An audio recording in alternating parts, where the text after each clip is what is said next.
Hello friends, இன்னைக்கு விநாயகர் சதுர்த்தி. சாமி படைக்க எடுத்து வச்சிடலாம்.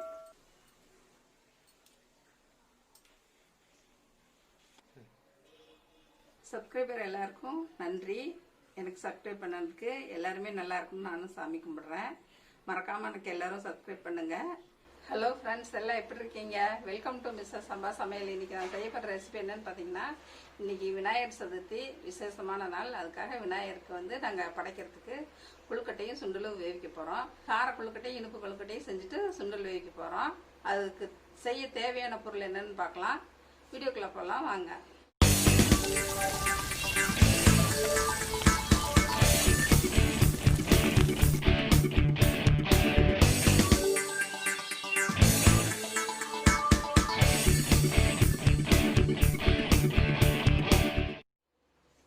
ஃபஸ்ட்டு சுண்டலை வச்சுக்கலாம். அடுப்பத்தை வச்சு ஒரு 2 டம்ளர் தண்ணி ஊற்றிருக்கேன். சுண்டல் போட்டுடலாம். தேவையான அளவு உப்பு போட்டுடலாம். கூடவே ஒரு பச்சை மிளகாய் போட்டுடலாம். சுண்டலில் நல்லா காரம் இறங்கிக்கும். நம்ம வணக்கும் போது கம்மியாக போட்டால் போதும். ஏன்னா வணக்கிட்டோம்னா அந்த பச்சை மிளகாய் கீழே தான் போட போகிறோம். இப்படி போட்டோம்னா சுண்டலில் நல்லா காரம் இறங்கிக்கும். மூடி வச்சிடலாம். ஒரு 4 விசில் வச்சோம். இப்போ நம்ம கொழுக்கட்டைக்கு வறுத்தரலாம். நிலக்கடலை ஒரு 50 கிராம் எடுத்திருக்கேன். முந்திரி ஒரு 10 எடுத்திருக்கேன். பொட்டுக்கடலை ஒரு கைப்பிடி அளவு எடுத்திருக்கேன். எள்ளு ஒரு 4 ஸ்பூன் எடுத்திருக்கேன். ஏலக்காய் 2 எடுத்திருக்கேன். பொடிச்ச வெல்லம் ஒரு டம்ளர் எடுத்திருக்கேன். இப்போ இதையெல்லாம் ஒன்றா வறுத்தரலாம். நிலக்கடலை வறுத்த நிலக்கடலை தான், அதனால் நம்ம பொட்டுக்கடலையும் முந்திரி மட்டும் வறுத்தரலாம்.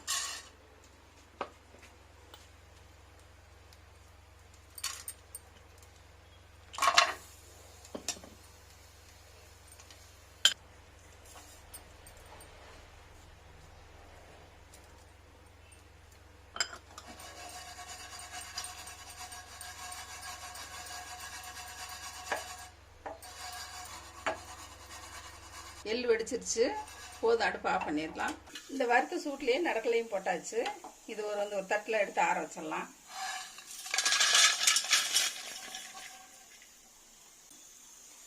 இது நைஸாக பவுட்ரு பண்ணிக்கலாம் மிக்சியில்.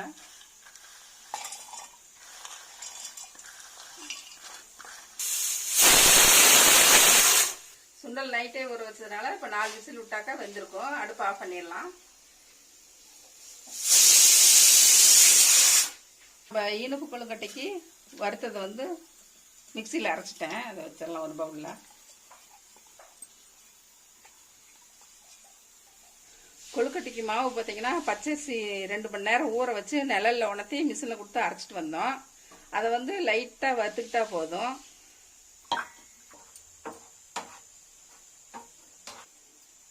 மாவு சூடாகிற அளவு வறுத்தா போதும். ரொம்ப செவக்கலாம் வறுக்க வேண்டாம், சூடாகட்டும். மாவு வறுத்தாச்சு. ஒரு பவுலில் கொட்டிடலாம். இன்னொரு டம்ளரையும் கொட்டிடலாம்.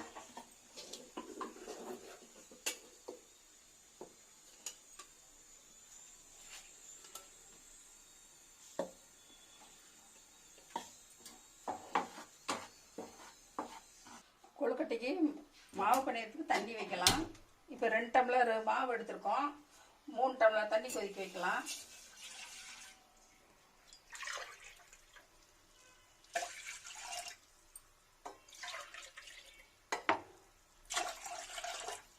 மாவுக்கு தேவையான அளவு உப்பு போட்டுடலாம். நெய் ஒரு ஸ்பூன் ஊற்றலாம். மாவு வாசமாக இருக்கும் நல்லா பிணையும் போது.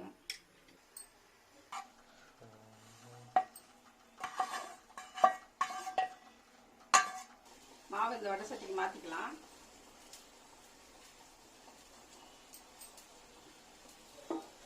தண்ணி கொதிச்சிருச்சு. அடுப்பு நிறுத்திட்டு மாவில் ஊற்றி கிளறலாம்.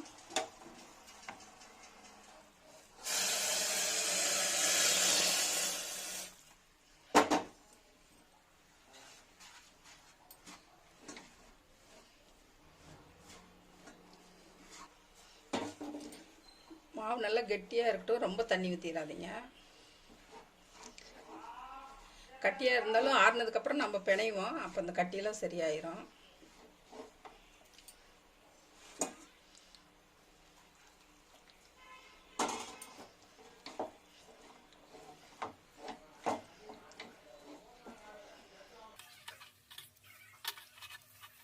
2 டம்ளர் மாவுக்கு 3 டம்ளர் தண்ணி வச்சோம். கரெக்டாக இருக்குது.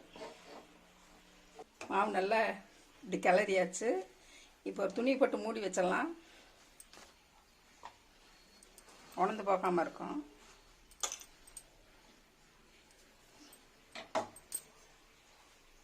தவா சூடாயிடுச்சு. ஒரு 2 ஸ்பூன் நெய் ஊற்றிக்கலாம். திரி வச்ச தேங்காயை போட்டு வறுத்துக்கலாம்.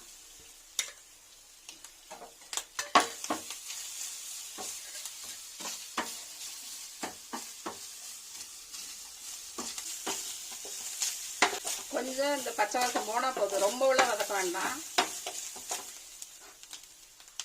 இப்போ நம்ம துருவி வச்ச வெள்ளத்தை இதில் போட்டுடலாம். இது இந்த சூட்லேயே மெல்ட் ஆயிரும். அடுப்பு ஆஃப் பண்ணிடலாம். ஒரு 2 நிமிஷம் வச்சுருந்தோம்னாவே இந்த வெள்ளம்லாம் கரைஞ்சி மெல்ட் ஆயிரும். வெள்ளம்லாம் நல்லா கரைஞ்சிச்சு. அடுப்பு நிறுத்திட்டு இதை ஆற வச்சிடலாம். நம்ம சுடுதண்ணி ஊற்றி கிளறி வச்சோம். கொஞ்சம் லைட்டாக சூடு ஆறிடுச்சு. கொஞ்சம் சூடு இருக்கும்போது நல்லா பிணைஞ்சிக்கலாம். கையில் நெய் தடவிக்குங்க.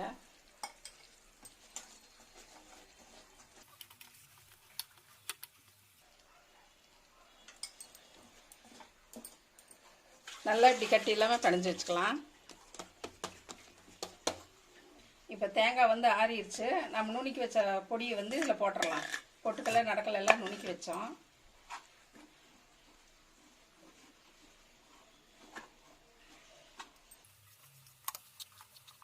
இது நல்லா மிக்ஸ் பண்ணியாச்சு. ஒரு சின்ன சின்ன உருண்டையை பிடிச்சிக்கலாம் கொழுக்கட்டைக்குள்ள வைக்கிறதுக்கு.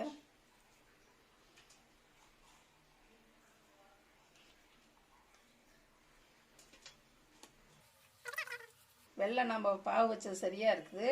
இப்படி பிடிக்கிற அளவு பரட்டிக்குங்க. மீதி மாவு இருந்தால் எடுத்து வச்சுருங்க. அப்புறம் எல்லாம் ஒன்றா போட்டு பிடிக்கிறதுக்கு வராமல் போயிடப்போகுது.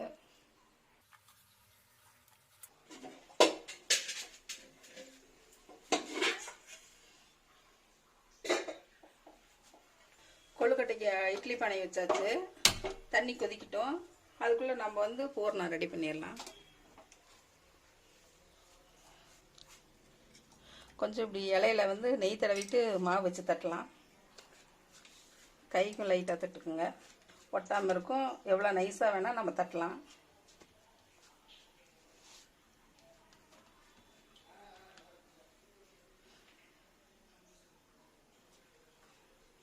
நம்ம செஞ்சு வச்ச பூரணத்தை இப்படி உள்ளே வச்சு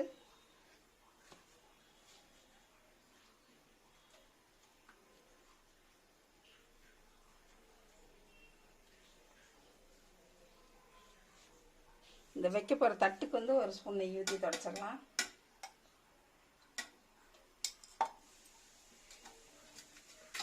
கொழுக்கட்டை நல்லா வாசமாக இருக்கும், நெய் வாசமாக.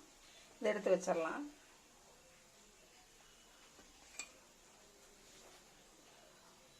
அப்பப்போ கொஞ்சம் கொஞ்சமாக எடுத்துகிட்டு மூடிடுங்க, மாவு உணர்ந்து போயிடும்.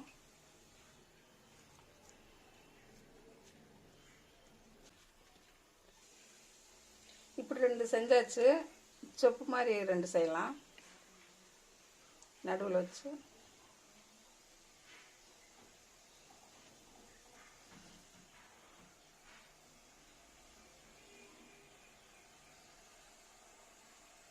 இந்த மாடல் 2 செஞ்சிடலாம். கொழுக்கட்டைக்கு உள்ள ஸ்டஃபிங்லாம் வச்சாச்சு. நம்ம உள்ளே வச்சிடலாம். தண்ணி கொதிச்சிருச்சு. இட்லி பானை மூடி வச்சிடலாம். ஒரு 5 நிமிஷத்தில் வெந்துடும். கொழுக்கட்டை வந்துட்டுருக்கு. அதுக்குள்ளே சுண்டல் தாளிச்சிடலாம். வெந்துச்சான்னு பார்த்துடலாம். இன்னும் 2 நிமிஷம் வேகணும். கடாய் சூடாயிடுச்சு. ஆயில் ஒரு 1½ ஸ்பூன் ஊற்றிக்கலாம். சுண்டல் தாளிக்க ரொம்பலாம் ஊற்ற வேண்டாம். எண்ணெய் காஞ்சிச்சு. கடுகு போட்டுடலாம். பச்சை மிளகாய் கருவேப்பிலை போட்டுடலாம். வெங்காயம் போட்டுடலாம். ஒரு வெங்காயம் கட் பண்ணி வச்சுருக்கோம்.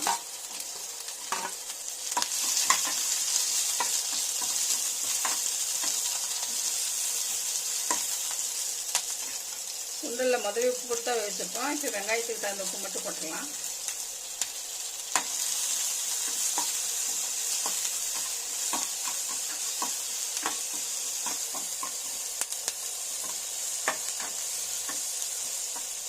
வெங்காயம் வதங்கிட்டு சுண்டல் போட்டுடலாம்.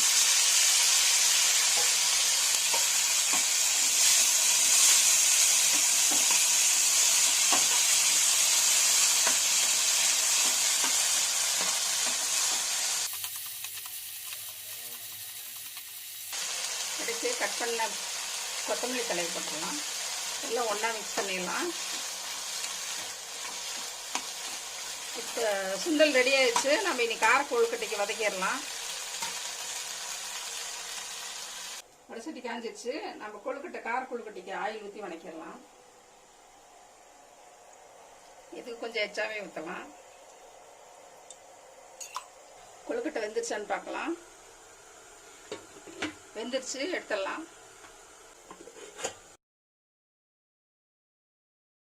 எடுத்து ஒரு தட்டில் வச்சுட்டு மறுபடியும் வச்சிடலாம். இன்னொரு அடசல் எண்ணெய் சூடாயிடுச்சு. கடுகு போட்டுடலாம்.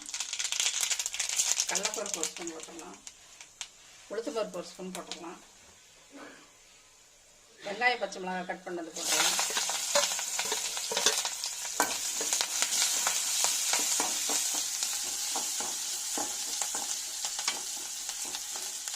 வெங்காயத்துக்கு வேணுங்கிற உப்பு போட்டுடலாம். கருவேப்பிலை கொத்தமல்லி போட்டாச்சு. நம்ம எடுத்து வச்ச மாவு போட்டுடலாம். ஒன்றா மிக்ஸ் பண்ணி கொஞ்சம் ஆற விட்டு கொழுக்கட்டை பிடிச்சிடலாம்.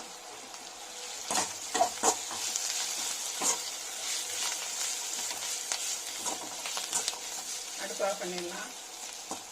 ஒரு குண்டால எடுத்து கொட்டிட்டு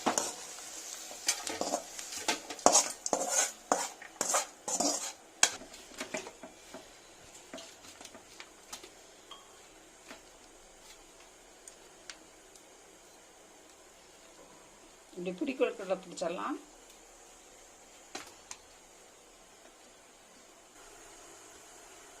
கார கொழுக்கட்டைக்கு எல்லாம் ரெடி பண்ணி வச்சாச்சு. உள்ள ஸ்டப்பிங்க மூடி வச்சிடலாம். ஒரு 5 நிமிஷத்தில் வெந்துடும். கார கொழுக்கட்டை வெந்திருக்கும். திறந்து பார்த்தலாம். நல்லா வெந்துருச்சு. அடுப்பு ஆஃப் பண்ணிடலாம். சாமிக்கு படைக்க எடுத்து வச்சிடலாம்.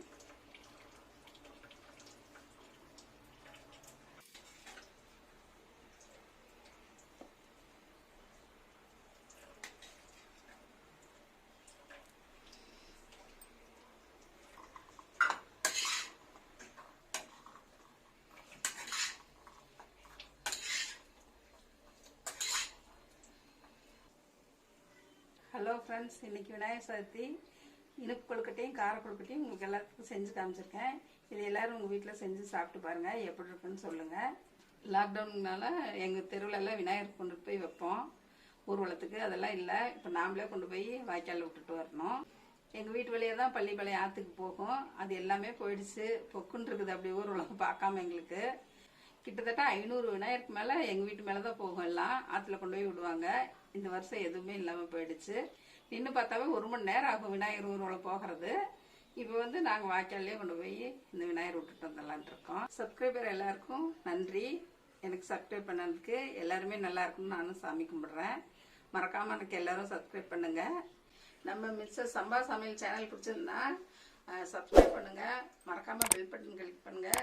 எல்லாத்துக்கும் ஷேர் பண்ணுங்கள், லைக் பண்ணுங்கள். தேங்க்யூ, நன்றி.